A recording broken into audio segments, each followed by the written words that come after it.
Hello and welcome to your weekly tarot forecast for the week of August 11th through the 17th.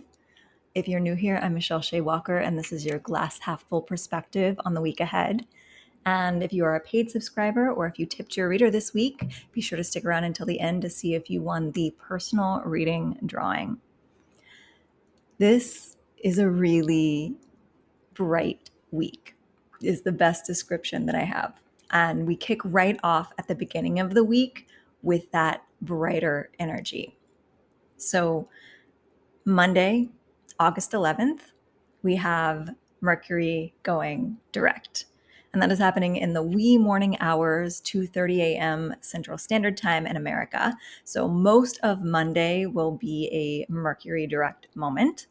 And if you're not familiar with what Mercury retrograde entails, it means that your communication, your transportation, and your technology can get a little stalled. It's not so much, it gets a little funky. Things can break, things can go awry, but basically it's a calling out to slow down in those areas to ensure that those things are less likely to happen. So for the past 3 weeks, you have been slowing down in those areas, or the universe has been slowing things down for you if you were not willing to slow down yourself. And in particular, in the areas that deal with Leo in your chart. So Leo is the sign that Mercury has been in, I believe, for the entirety of this retrograde, which is not the most common. Oftentimes it'll go back into the previous sign.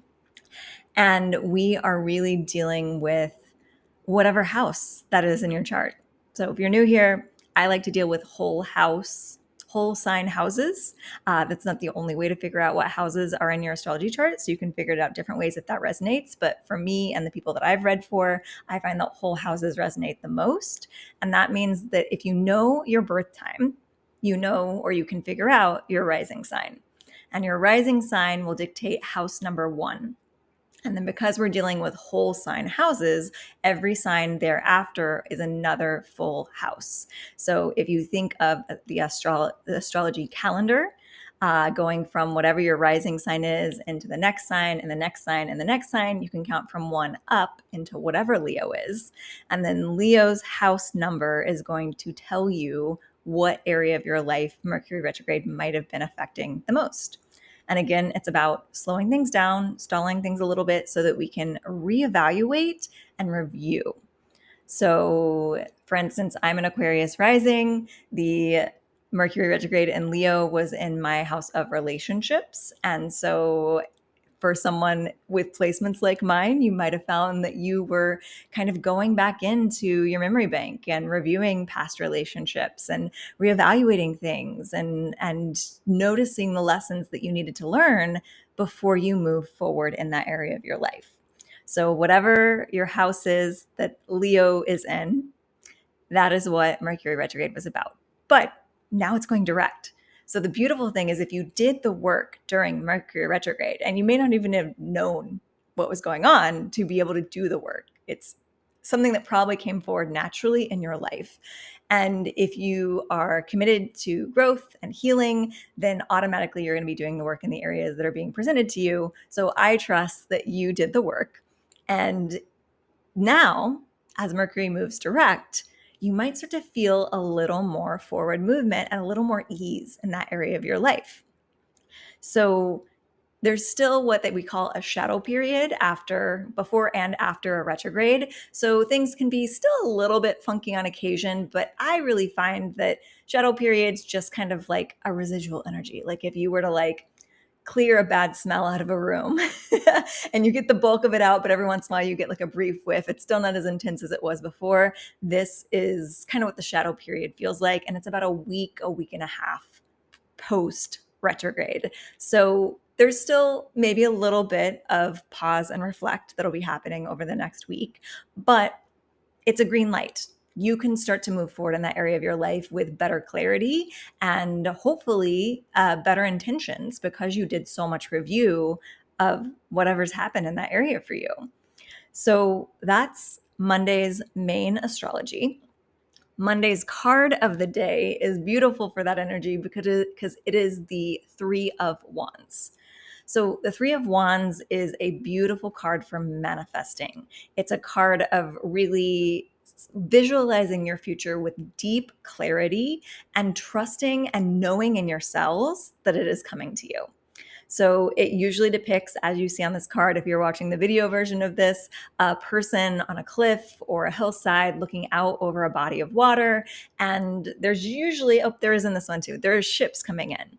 And so it's kind of an energy of your ship's about to come in. So what is it that you want to be on that ship? Like, what do you want your future to look like? Make sure you're really clear, because there's a little magic that's happening as that ship is approaching your shore, that it's really finalizing the details and shoring up what it is that you want and what it is that you're going to receive.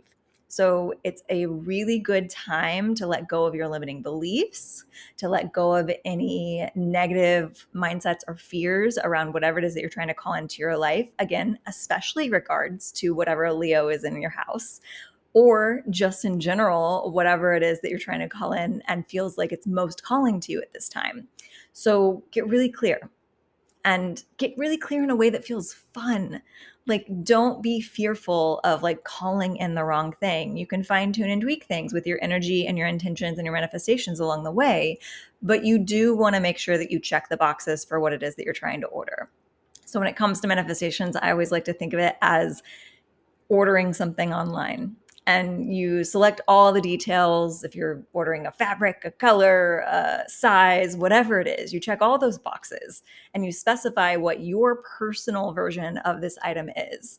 And then you wait, and you know in your cells, because you paid for it and you saw the tracking number come up and all that other stuff, that it is on its way to you. And that is the energy that you want to embody when it comes to manifesting things in your life. Once you get clear on that vision, you send that order out to the universe, and it's just as if you placed an order online and you just know that it's on the way. It's, the universe doesn't send you a tracking number all the time, but it's on its way, and you have to trust that, and you have to embody that of just waiting for it to arrive on your doorstep.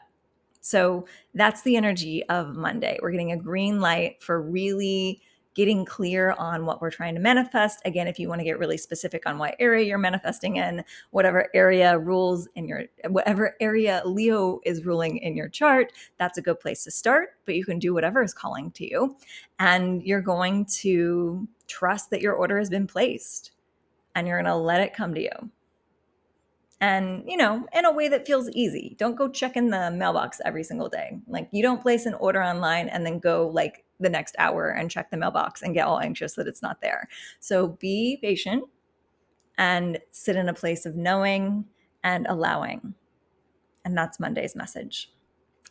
Tuesday is my favorite. I've been looking forward to this astrology for like a month and a half now. And if you have Cancer in a prominent placement in your chart, you should have been too. But if not, I'm going to tell you about it right now. And honestly, for all of us, it's going to be a potentially good and shiny day. But if Cancer is prominent in your chart, if you have a lot of Cancer in your chart, if you have Cancer in one of your big three, your sun, your moon, your rising, this could be affecting you a little bit more. And it's a beautiful energy that you want to be affected by. So what is occurring in the astrology is Venus is conjunct Jupiter. And that's, well, we'll get to the and in just a second. So Venus conjunct Jupiter means that the planet of Venus, the planet of Jupiter are lining up with one another. They're in each other's like direct path. They're both at 14 degrees Cancer. And that's especially meaningful because Jupiter is in Cancer where it feels really comfortable. Jupiter is a planet of expansion. It's also called the planet of luck because that can be part of that expansion process of feeling really lucky and having opportunities come into your life. But I also like to think of it as like expansion doesn't always have to feel lucky in the moment, but it does in the long run. And that doesn't mean that it's going to be like a Saturn movement where like things can feel really like harsh and lesson learny. But it doesn't necessarily mean that you go out and win the lottery the next day. Like luck and expansion can come in many forms, but ultimately the expansion makes you feel lucky over time. So it's about gratitude. Venus is the planet of love and beauty and abundance and creativity.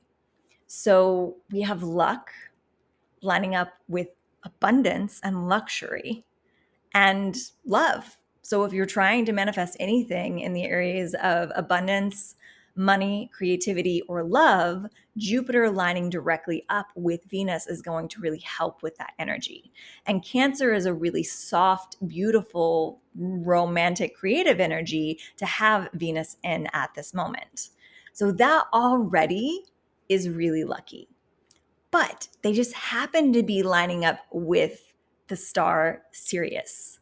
And Sirius has been sitting at 14 degrees Cancer for quite some time. It's not going to move that often. So it's been there for a while. So they're just kind of coming into the path of Sirius. And Sirius is a star that really dictates more luck and abundance, and in particularly fame, if that is something that you're feeling called or toward or called towards. What, there was another word that wanted to come through there. Anyway, we'll move on. If that's something that you feel resonance with, fame, fortune, all of those good, beautiful things is aligned with Sirius. So we have fame and fortune, luck and expansion, creativity and abundance, all in an alignment in a sign that's really soft and supportive. And Cancer is the maternal energy. So everything's feeling really nurtured in this energy.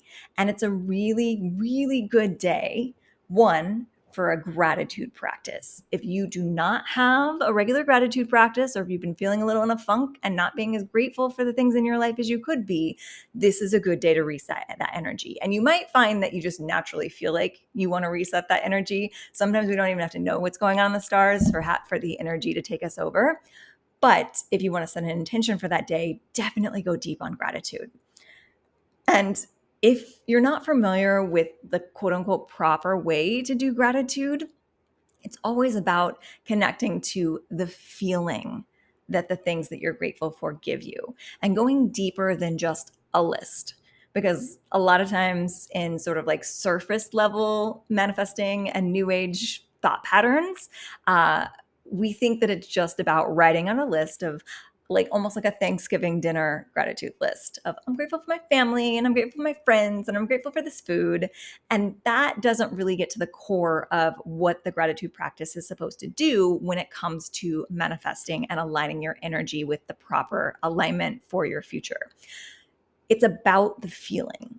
So you could get less specific with the items and more specific with the feeling of gratitude. And that would be even a bigger shift. So if you feel like you don't have a lot physically in your life currently that you're feeling particularly grateful for, just embodying the feeling of gratitude is going to be important. But if you do have things that you can list that you feel grateful for, that make you feel warm and cozy and safe and abundant and all of those good things, go deep with them. So ask yourself, if you're going to make that gratitude list, ask yourself why. So if you list that you're grateful, and I like to go real simple sometimes with my gratitude list. If you don't have something big and grand going on in your life, it could be that you are waking up in the morning and you're really grateful for how comfortable your bed is. It could be that you're really grateful for the fact that you have a roof over your head. It could be really grateful that your air conditioner is working during a heat wave. You could be really grateful for the little things in life. They don't have to be big, grand relationships or connections, because honestly, a lot of us on a spiritual path and going through a transitional period might not have that great of a community surrounding you at the moment. So it's not so much about the things that we would normally think of for those Thanksgiving Day gratitude lessons. It's about finding gratitude for the little things and going deep into that gratitude. So if you're grateful for your pillow being so comfortable, continue to go why. So being so comfortable is another thing. So your gratitude list might just say, I'm grateful for my bed. Like, well, let's go bed. We'll go more broad than that. I'm grateful for my bed. And then if you go from there, it's like, I'm grateful for my bed because it has soft, cozy sheets, and it has a really comfortable mattress, and it has my favorite pillows, and it lets the sunlight into the blinds in just the perfect way in the morning so that I can wake up feeling awakened by the light, but not harshly awakened by the light. Like whatever it is, go on a journey of each and every item on your gratitude list. And if they're bigger things, awesome. But sometimes when we're talking about human relationships, that can get a little dicey if we go really specific. So as Abraham Hicks, which is one of my favorite spiritual teachers, says, like, if something isn't feeling good when you go specific, go general. But if something's feeling really good and you can go more specific with it, that's going to intensify that energy of gratitude. So gratitude's really important on Tuesday. And it might just happen naturally, but if it's not, definitely sit down and make the time to do a gratitude list. And then when you get into that energy of gratitude, what are you wishing for? This really does kind of feel like a wish upon a star energy on Tuesday. Like, what do you want your highest version of your life to look like? What are you calling in? And in this case, we can go, if you need a certain area of your life to focus in on, where does Cancer fall in your chart? So if you know your rising sign, again, count over to Cancer, find out what that house is, find out what that house rules, and that could be your focus. But honestly, it does just feel like it's like a broad stroke thing. Like, what is it that you want to have this creativity, abundance, luck, expansion, and potentially fame and fortune? But the fame doesn't have to be a part of it. If you're not someone that's seeking fame and you like a little private life, it could just be that expansion and abundance and good luck. So it's a really, really beautiful energy. And I hope that you make the best use of it. And our card is giving us a little extra layer to this, because it's not some big glowy energy like the star card or something that you would expect for this luck and expansion. It's the Five of Swords reversed. So the Five of Swords upright is a feeling of kind of butting up against your surroundings, fighting with the people in your life, maybe having conflict with family, conflict with friends, conflict with your community or your coworkers, and kind of not like losing track of the why, like having conflict almost for conflict's reasons or conflict's sake. And it's kind of a card of getting exhausted with that process of needing to put down the swords and walk away. When it's reversed, I'm getting the feeling for this particular reading that we're already getting that energy of put down the swords. Like, this is our opportunity to rest and not have to fight so hard for what it is that we're trying to accomplish.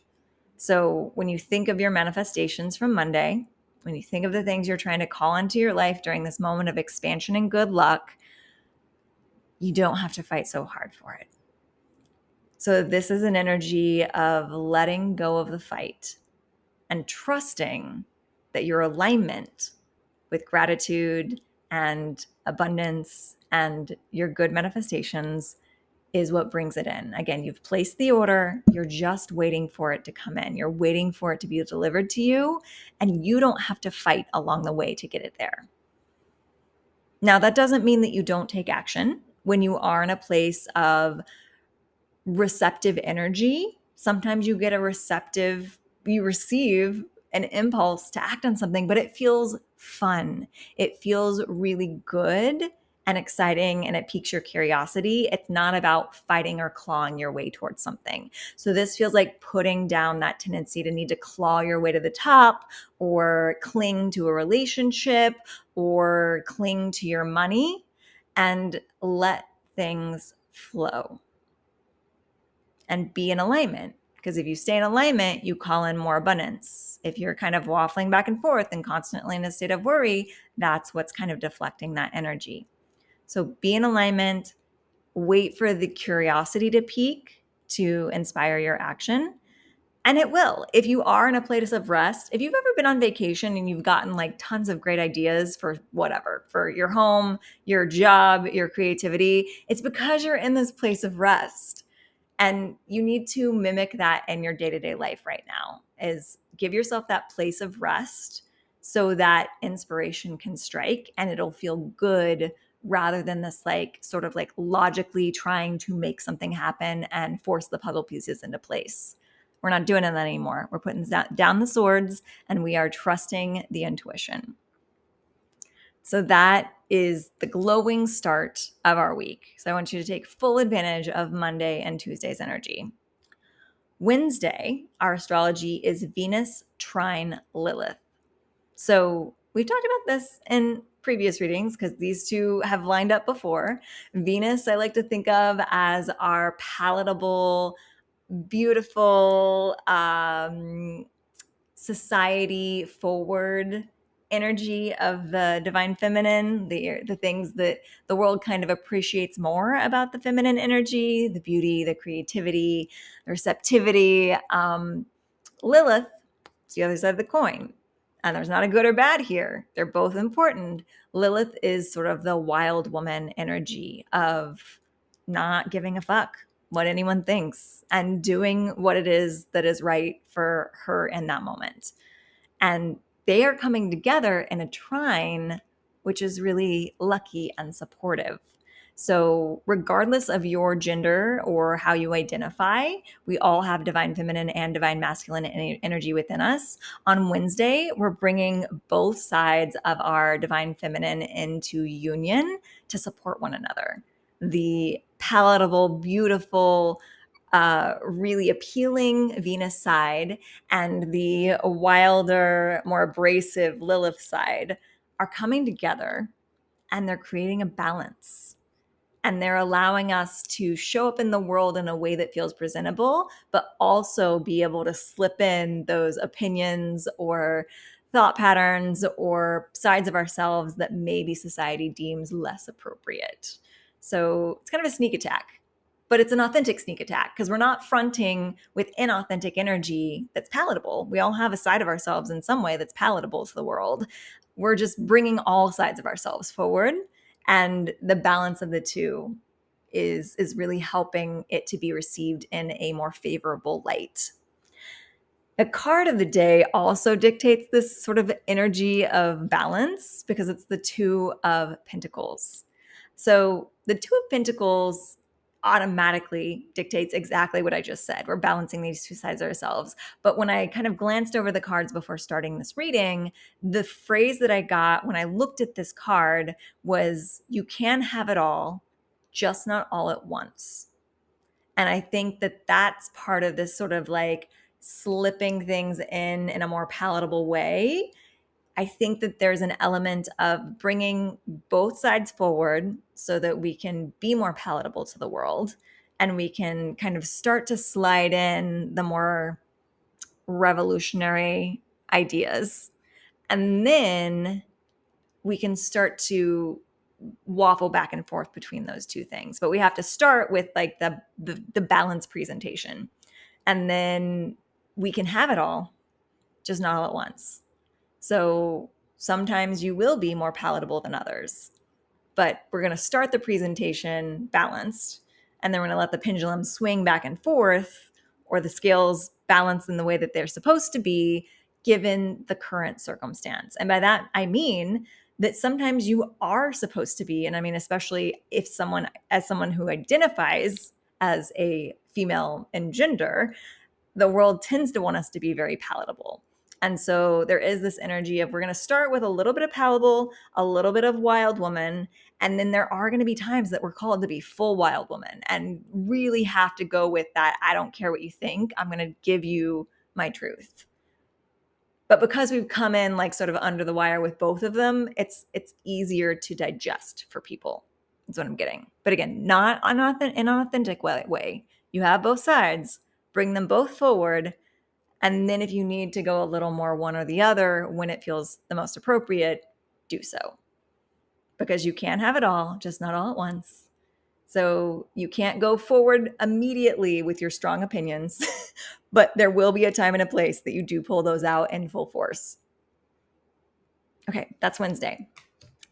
Thursday, we have Mercury sextile Mars. So across the board, supportive astrology energy. We don't have any squares. We don't have any oppositions. Sextiles are also a little lucky kiss. I like to think of the trines as good luck for one another. I think of the sextiles as like sort of a meeting of the minds. I've said before, but these two planets are meeting up to have a cup of tea.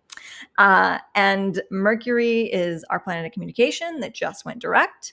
And Mars is our passion planet. So it can be sex, it can be passionate creativity, it can be passionate fighting for the things that you believe in. But your communication is in support of whatever one of those you're following on Thursday. And this is happening later in the evening hours on Thursday, so 9:04 p.m. Central Standard Time in America. So you might also get this like bleeding over into Friday a little bit as well. And then in the earlier hours, we have the moon moving into Taurus. Again, I don't always mention the moon movements, but it does feel like the beginning of the day might be a little more like cozy nesting and nourishment. And then towards the end of the day, you get sort of that inspiration to communicate something that you feel passionate about. The card of the day supports more that like cocoon energy earlier in the day, which is the moon card reversed. So the moon card is always about bringing our shadow side into light. So very similar to our Venus Lilith meetup, we have an image of a woman dressed as a dog and a woman dressed as a wolf meeting up in that sort of domestic and wild side on either side of this river in the moon card. So it's bringing forward all sides of ourselves, bringing all parts of ourselves to light. When it's reversed, it feels more like an inward reflective energy. Like we don't necessarily have to bring them forward out into the world just yet. We are evaluating these sides of ourselves and the shadow aspects of ourselves that we're trying to bring forward. So I think that that's really supportive after our Venus trine Lilith the day before. We're bringing forward the palatable balance of the two. And then Thursday, we're kind of evaluating like, okay, what do the two sides of myself look like here?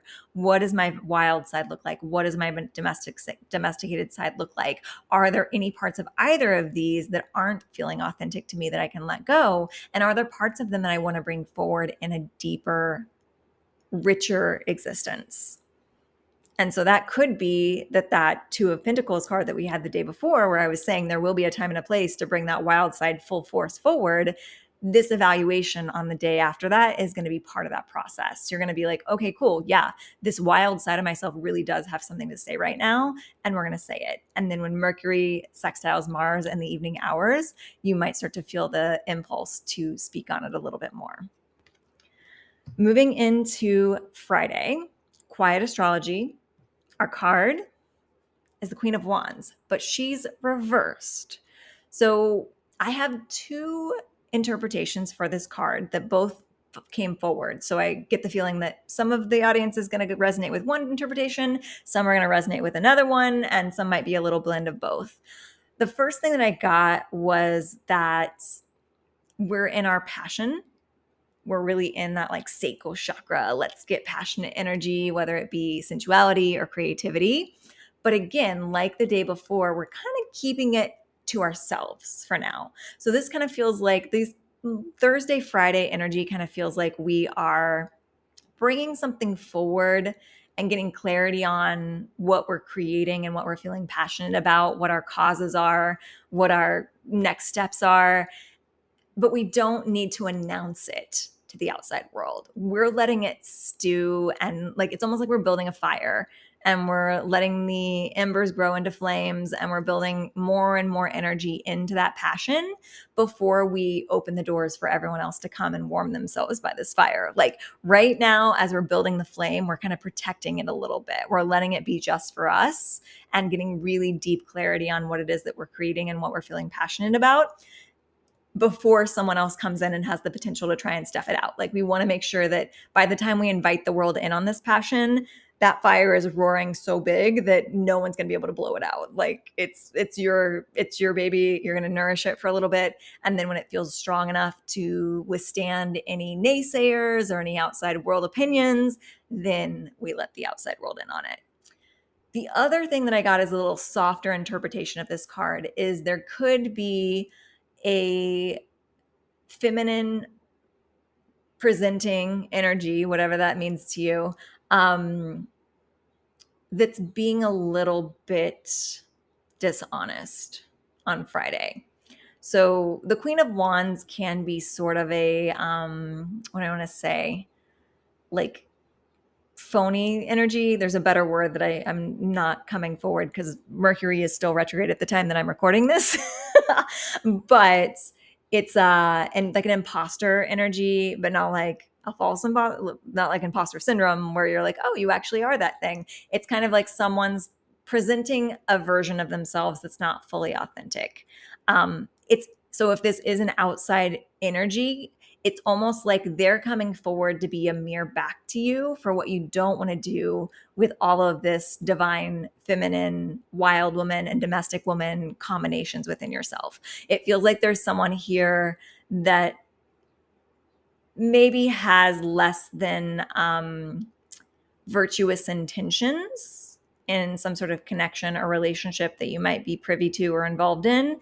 And they're presenting themselves as really virtuous. So it's not authentic at the core. Again, that feels like it's for less people.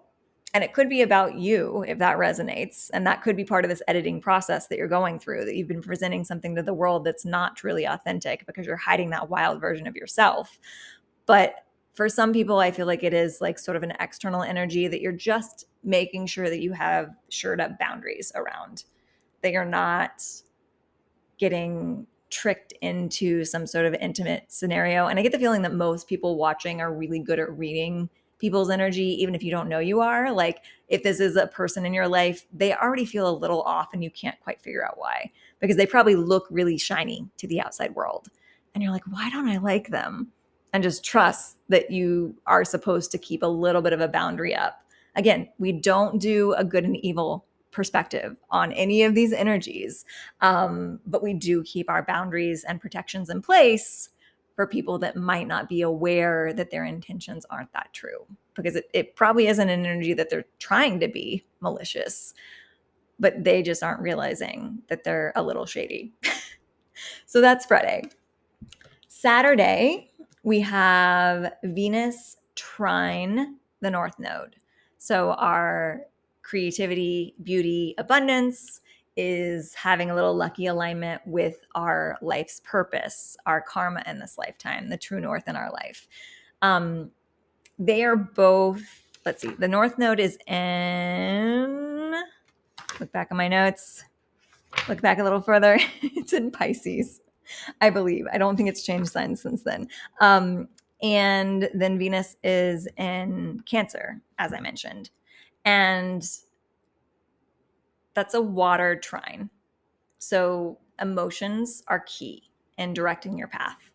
So as you're kind of figuring out this like creativity, abundance, like whatever it is that Venus is bringing up for you, stay in touch with your emotions. This is not a life path that's going to be you being completely logical about it. It's about staying in touch with how you feel. So if you have a lot of earth in your chart, if you're a little more Capricorn leaning, it's definitely a day that you're going to have to dig a little deeper, find out what what the emotions underneath are saying.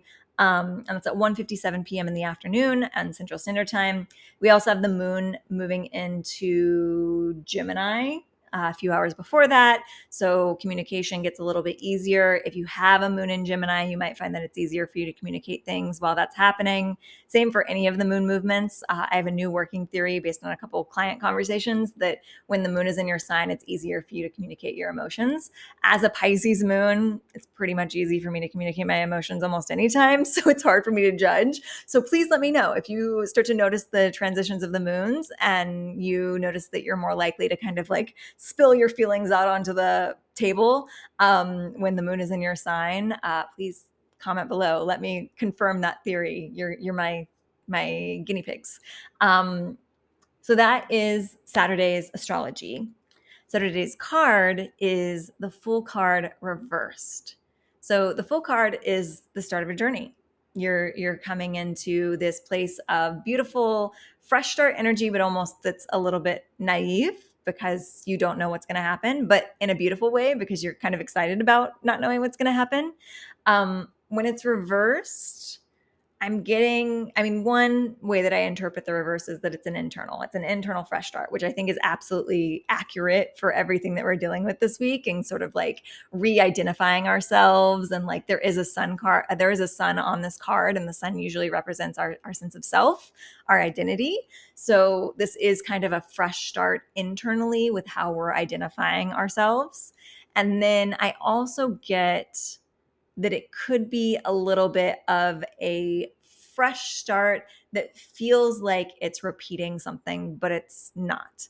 So if you're not familiar with my spiral staircase analogy, I like to say that we like to encounter similar or even the same situations over and over again in this lifetime. And it feels like we're just going in circles. But when you're on a spiritual path and you're doing the work and you're being self-aware and you're growing and you're changing and you're doing all the things, you're actually seeing the situation again from a higher perspective because you're going up a spiral staircase. So don't just get discouraged if this fresh start that's coming in feels like it's a repeating pattern, because if you've done the work and you've learned the lessons on that thing, it's from a higher perspective and you're going to learn a different, higher lesson this time than you did the first time. And it could be that it's an exact same situation, like maybe someone comes back around from your past and you're encountering an old relationship. Maybe another job opportunity comes in that's either very similar or the exact same thing from a past version. And you're like, do I want to go back there? First of all, trust your intuition. If you really don't feel in your gut that you want to go back there, like don't go back there. But if there's a question about it, if there's a curiosity, that could be a sign that there's more there to learn from your new higher perspective. So go back in with a fresh energy, let go of all the preconceived notions that you had from the last time that this or a similar situation occurred, and just see what unfolds.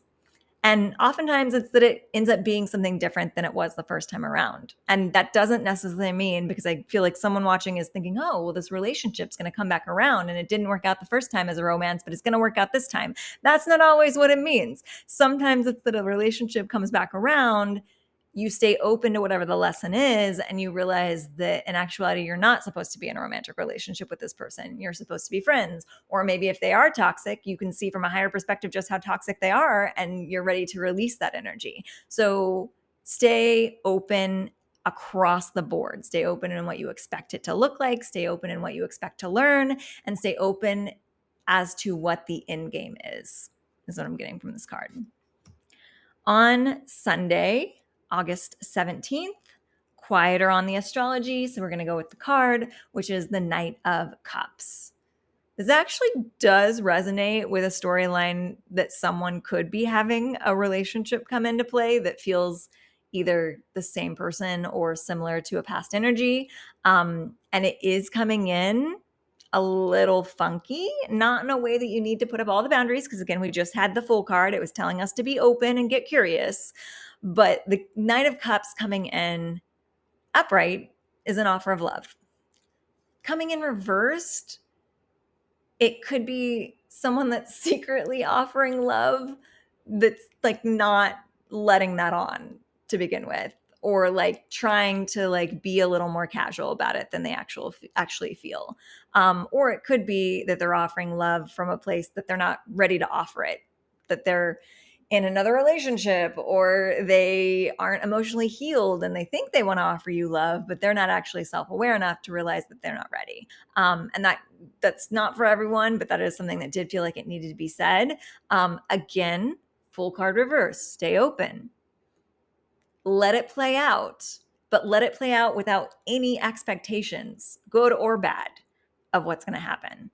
And just breathe into the moment and see what this person is presenting to you in real time. I have so much water in my chart. I know how easy it is to get caught up in the fantasy, the what if, the potential of a person when it comes to romance. That is not what we're doing with this character. We are taking them at their word, whatever they're showing you. What is it, Maya Angelou, that says, when someone tells you who they are, believe them. They may not be telling you who they are in words, but they're telling you who they are in their actions. So don't get caught up in like comparing it to a past situation that you're like, oh, well, that one went X, Y, and Z, so this one's going to go X, Y, and Z, good or bad. And don't get caught up in your own fantasy of what you want this to be. Look at what's being presented to you. Look at how the person is showing up for you. Look at how compatible you are in your conversations. Look at how you feel in the moment and directly after being around this person. Because if you feel good in the moment but drained afterwards, that's kind of a red flag. If you feel like you're not feeling good in the moment, then that's kind of a red flag as well. And sometimes that's you need to tweak your expectations and energy in the moment, but pay attention to how you feel, because that's a indicator of how compatible your energy is. And if you're at different parts on that spiral staircase, you're learning different lessons and you're not going to be able to see eye to eye. So be okay with letting go of something that's not meeting your expectations. And that doesn't mean, because we live in a culture that rejects people way too soon, you still want to play this out in a way that feels energetically protected, in a way that feels appropriate for your life. Like, don't put your life on pause for this, but like, don't reject someone right up front just because you perceive a red flag. Because as I just mentioned, sometimes it could be your own stuff that you're working through that makes you feel like there are red flags. So breathe into it, give it a couple meetings, like see how it feels. And if you start to notice a repeating pattern, good or bad, that's part of your telling process. But you can't tell really from one encounter how someone's supposed to fit in your life. We'll put it that way. Because you can sometimes tell that you are not interested in someone romantically, but you can't quite tell like what their purpose, what the lesson was. So again, don't force anything that feels super uncomfortable, but be aware that, if there are little tweaks along the way to expectations, that might be in order here. Because this does feel like it's someone that's here to teach you a lesson. So you're going to want to keep following that thread until you figure out what that lesson is. Okay. That is our reading for the week. This is the point of the reading where I get to do something really fun that I thoroughly enjoy, which is to give away a free personal reading. So if you are new here, there are 2 ways to enter the drawing that I'm about to do to get this free personal reading every single week. The most consistent way is to become a paid subscriber. So if you're watching this somewhere else other than Substack, Substack is where it originates. If you go to my Substack, michelleshaywalker.substack.com, you can become a subscriber and get email alerts of these. But if you become a paid subscriber for as little as $5 a month, or even save yourself some money and do the annual subscription at $50, you will get entered into all of the readings for as long as you are a member. If you're not quite ready to make that commitment, you can enter in a single reading drawing by tipping your reader via the links below. I've got a PayPal, I've got a Venmo, I've got a couple different places that you can send me just anything above $1 and you'll get entered into that reading. Just a pause to say that I have had several people, and I totally appreciate the abundance that you want to send me. But it always makes me kind of giggle when someone does a one-time tip your reader and tips me $5 or more. Thank you so much for that energy. But you might as well just become a paid subscriber at that point, and then you get entered into all the readings for that month rather than just one that week. So just know that those are your options. And what we do is it's just a random generator that I found online that does this little wheel spin. The rule is that if you've won the week before's reading, you skip the next week's drawing, just so that we have a little bit of balance here and we don't have one person getting readings the entire month. But I always like to pause and give a thank you for everyone present on the list that's done any of these contributions, because it really does help me to want to show up on a weekly basis and give these readings. And it really makes these drawings a lot more exciting when there's a lot of people to draw from. So I get super excited when we have more people joining, which we have had.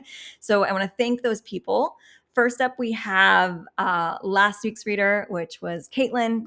Caitlin, thank you for being a paid subscriber. Then we have my other long-term paid subscribers, Jane, Holly, Sonia, Francis, and Tracy. Thank you so much for your continued support. And this week we had a single time tip your reader from Kathleen. So Kathleen, thank you for that tip. If you want to become a paid subscriber, know that you can do that in the link below, but I appreciate it either way. So that is our wheel spin. Again, Caitlin, you'll be on the wheel again next week. And we're going to just tap and see who wins the personal reading.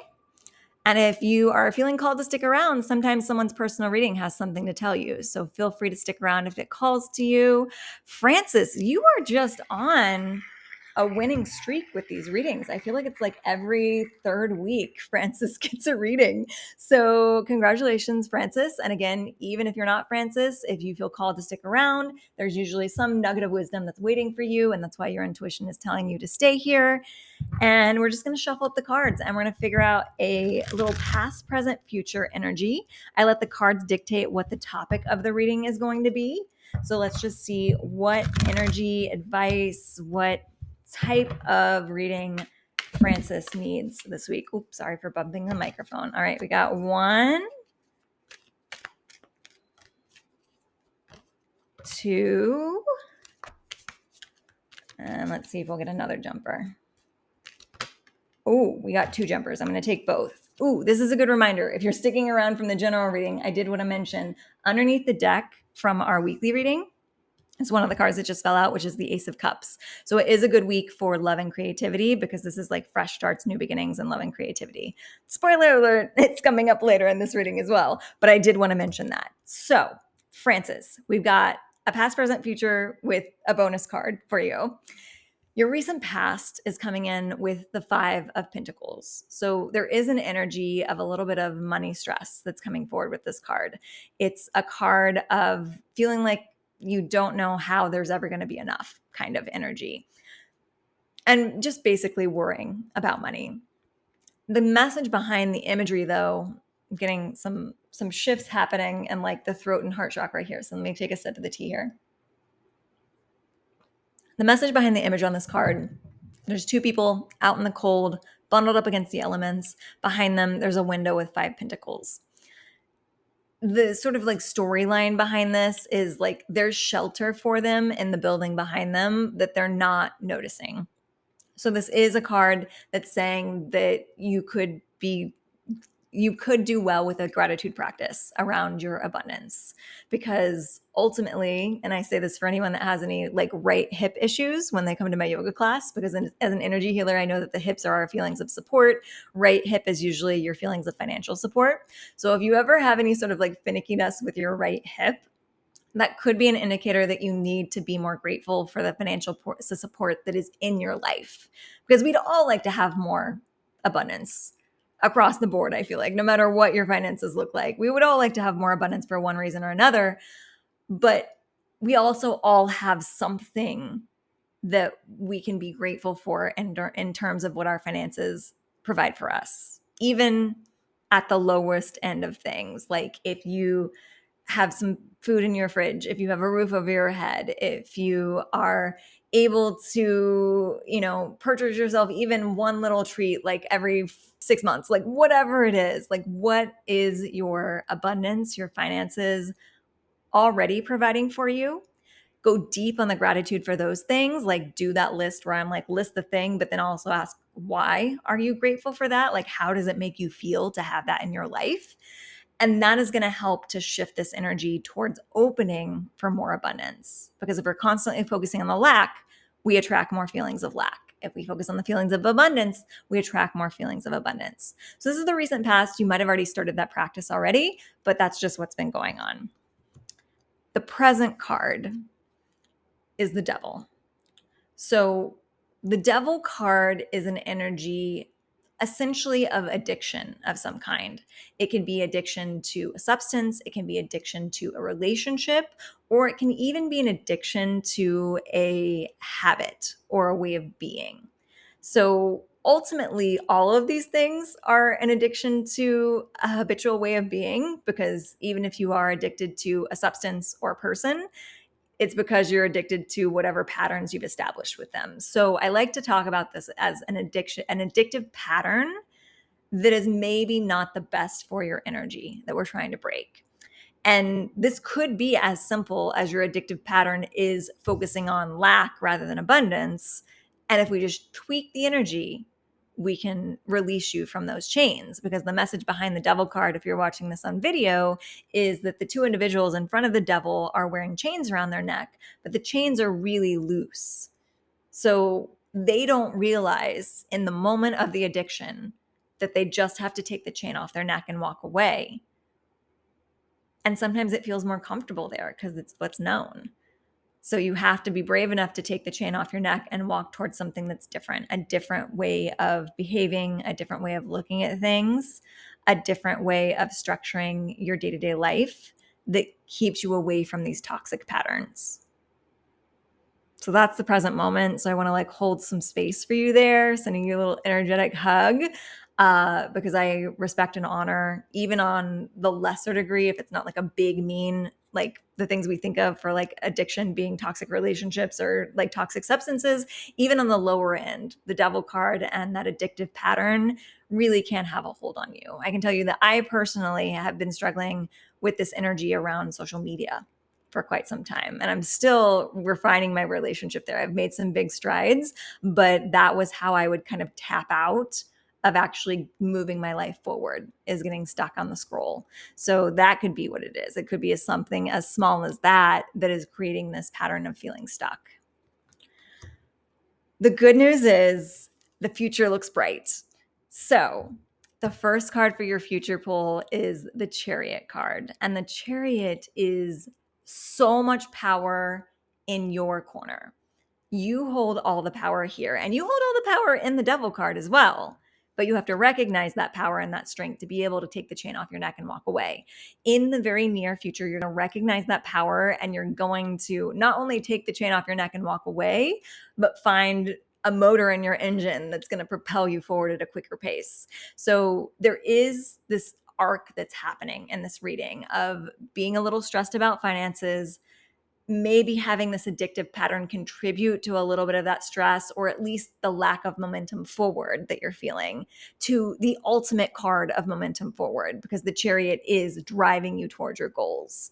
So I think that this is kind of a reconnecting to a passion and a true north, a point that you're driving towards, because sometimes we do get stuck in that devil energy because we don't really know where to go if we take the chain off our neck and we walk away. And so when you have a direction to move towards, it becomes easier to do that. And it also could be letting go of the limiting beliefs that, you can be stuck in the devil card and know where you want to go, but feel unworthy. So this could be achieving that sense of worthiness that you actually can drive towards your goals. I also love to point out that there are two supportive creatures in the form of two little sphinx in front of this card. This character is on a motorcycle. Usually it's in an actual chariot. And so the creatures would be pulling the chariot forward. But these are just kind of like little like helpful spirit guides on either shoulder. So like while you are taking the action to propel yourself forward, you do have support, particularly in the form of spiritual connection. So there's some sort of guide or angel or influence, maybe ancestors that are helping to propel you forward. But you can still take pride in being the one that's doing the bulk of that action. But know that there is help available, and you don't have to like completely be the one to be driving this force, that you can turn to other energetic elements to support you. And then through that, we have the Ace of Cups, which is an overflowing of abundance, creativity, love, all of those things, or one of those things, depending on what resonates for you. So we're coming from this place of stress about finances into sort of this overflowing energy. And it's an interesting switch from the pentacles where we started, which are money and your like security in the earthly realm, to an overflowing of energy that does indicate some abundance, but from a creative and intuitive and emotional place. So this isn't about creating your abundance in your life from a place of logic. It's from a place of intuition and following your heart and trusting your gut feelings that are pulling you and propelling you forward. So whatever it is that unlocks this chariot energy, I think it's going to create a lot of flowing energy in your life. It's going to allow for relationships and money and inspiration and opportunities to come to you. But you do have to have the courage to take the chain off your neck, walk away from any addictive relationships or patterns, and trust that you're worthy of something better. So I hope that reading served you well, Francis, as well as anyone who felt called to watch. Again, if you watch to the end, thank you for being here as a visual supporter or a listener. I've got a fly flying around me. And then if you want to tip your reader, or if you want to become a paid subscriber and enter into these drawings every single week, feel free to follow the links below.